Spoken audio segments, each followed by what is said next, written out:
Gentleman from California.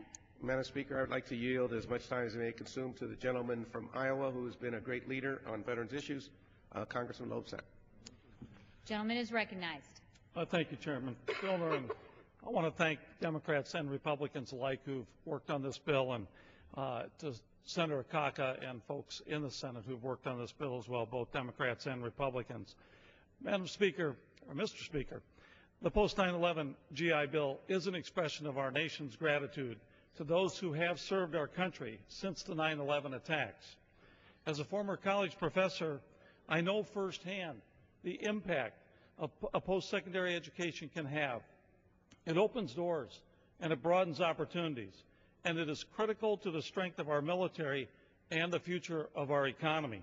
I'm honored to meet many members of the Iowa National Guard. I have seen them respond to the floods that hit my district in 2008, and I have visited them in Iraq and Afghanistan. The dual role of the National Guard in our homeland and national security is unique, and it has only increased since the 9/11 attacks. The National Guard is no longer a strategic reserve, it is an operational one. These soldiers and airmen secure our airspace, respond to disasters, protect our borders, and deploy to Iraq and Afghanistan. Yet the post-9/11 GI Bill did not recognize this dual role.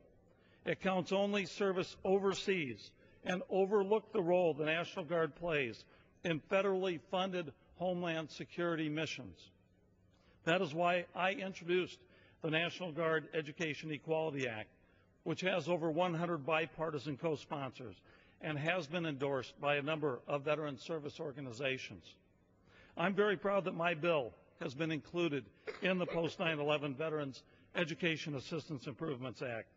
As a result, tens of thousands of National Guard members will receive benefits they are due for their service to our country. While this bill is not perfect and more needs to be done, it is an essential step forward. Among its many other improvements for our veterans, it will recognize and it will honor the contributions of the National Guard to both our homeland and our national security.